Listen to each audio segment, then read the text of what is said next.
Assalamu alaikum, brothers and sisters. Welcome back to my channel. In this video, we're going to be talking to a close brother of mine, Anik, who left Islam after being raised in a Muslim family and took his Shahada a few weeks ago.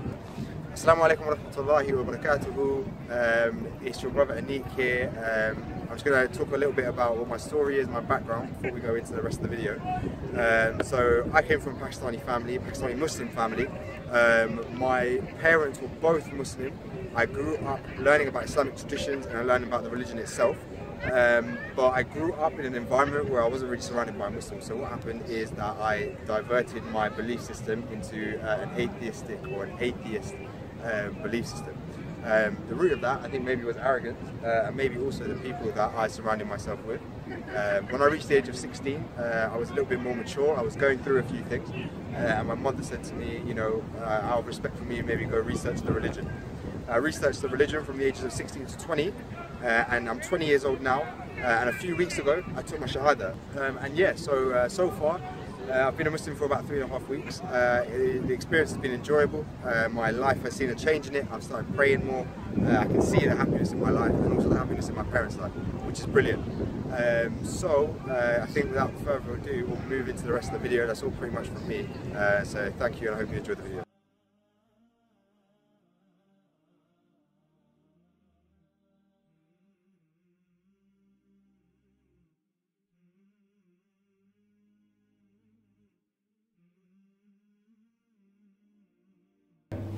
So before you adopted Islam, what were your perceptions of Muslims?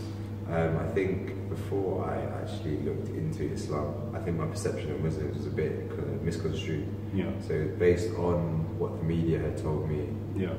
But it was also based on my own sort of prejudices, I guess, which I don't know, maybe they come from social, maybe they come from my background, again, like I said before. Yeah. You know, the Muslims that I would hang around with, you know, go Jummah go Jummah, and then we come back, and the next thing you know, they're drinking up. So, you know, my perception sort of came as, you know, maybe a bit hypocritical, maybe they didn't really understand what they believe. But again, this was an ignorant opinion because I didn't research the religion myself. Yeah. So yeah, that would be my opinion. I've heard a lot of people say stuff like that, but I think we need to make a clear distinction between Muslims and Islam. Because we do that with regards to terrorism, but then we don't talk about it when it's in relation to sinning generally on a day-to-day basis. Definitely. So just because someone says they're a Muslim and they sin, it doesn't really make them less of a Muslim, it just makes them a sinning Muslim. Yeah, 100%.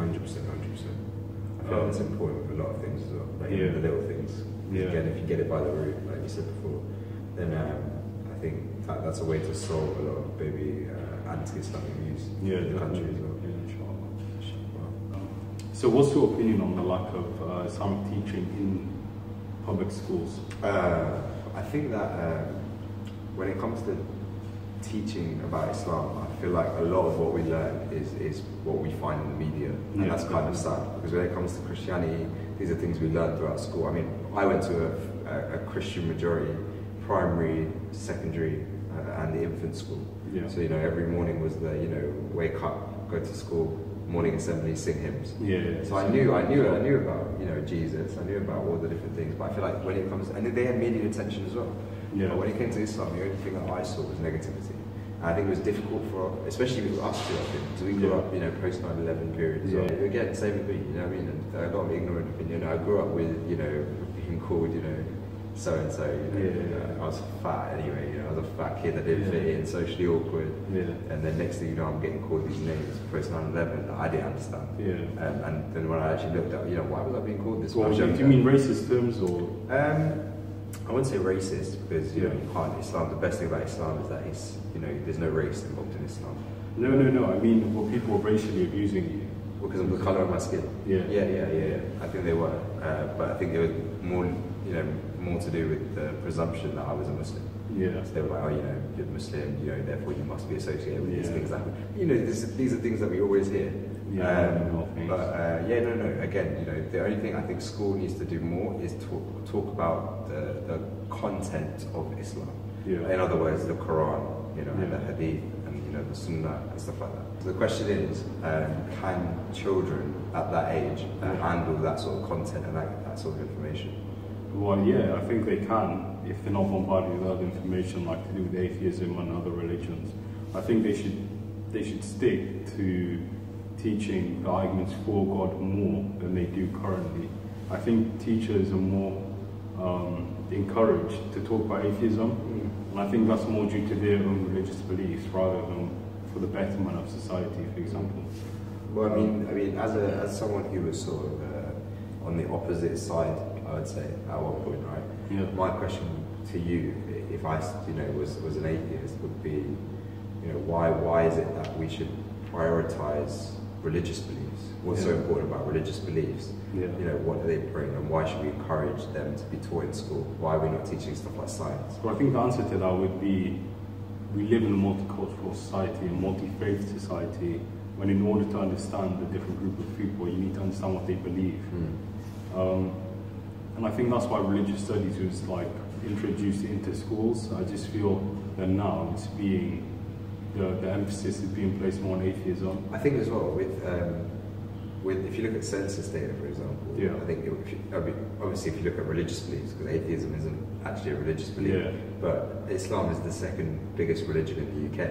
Yeah, right? second in the world. And it's also the fastest growing in the world, right? Yeah. So I feel like, we should teach, I'll be honest with you, I think we should teach Christianity, I think because it's something that people of this country can relate to, yeah. because it's the majority belief. However, the issue I do have with that is, for example, in my school, Christianity was the main thing we were taught, along yeah. with atheism. Yeah. So people would find a lot of contradictions within Christianity, yeah. and then because of that, they would lose faith in God. In God. Whereas if they were taught Islam, then I don't feel they would lose faith in God. Yeah, I mean, again, this is a question of whether or not children are educated well enough, yeah. or sincere enough, yeah. to look at an argument and say. I mean, sincerity comes with maturity, I think. Yeah, with me, at least, this was the case. Yeah. When I was younger, I don't think I was as sincere as I was. I wouldn't be able to look at something and say, okay, let's critically evaluate this and yeah. objectively and say, okay, does this make sense? Does this not make sense? I couldn't do that. I was, emotionally invested in certain things. Yeah. Right. But I think that maturity is carried on in the lives of many other people, because a lot of people these days, for example, in Speaker's Corner, they go with their point of view and they're not willing to change it, even if a better argument comes along. Oh, I see. Yeah, Definitely. So, what impact do you think school had?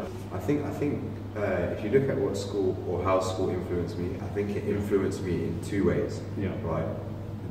I wouldn't say a negative and a positive side, right? Yeah. I'm going to say, firstly, it influenced me in criticizing my beliefs, yeah.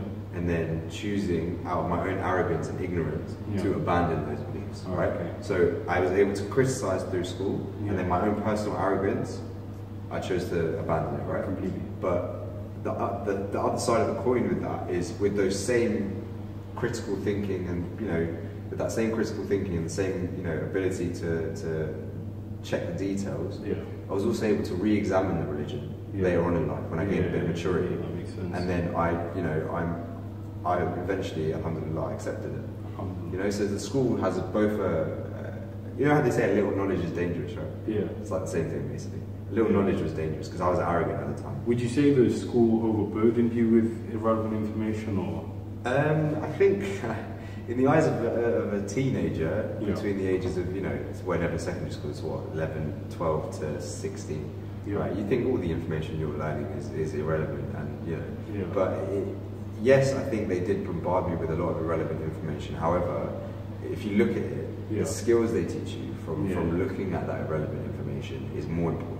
Yeah. And I'll be honest with you, if it wasn't for those skills that I learned, I don't think I'd be able to even articulate myself in a way that would allow me to, judge Islam and criticize Islam. I don't think I'd even be able to do that if it wasn't for school. So school does play a big part, both positively and negatively, I guess. Yeah. But for me personally, I would say, especially because I did religious studies at A2, AAS and A2. Okay. In that we studied a lot about atheism and in relation to Christianity. Yeah. And for me personally, I feel that Christianity has a lot of flaws in the sense that the Trinity, the resurrection of Jesus. That's a whole other video. Yeah, exactly. I really like that. I understand what you're saying. I mean, if you do look at religious beliefs in you know, fine detail, then you will find, you know, there are certain things that don't make sense, right? But I think the important thing is that if you don't think something makes sense, get a credible second opinion.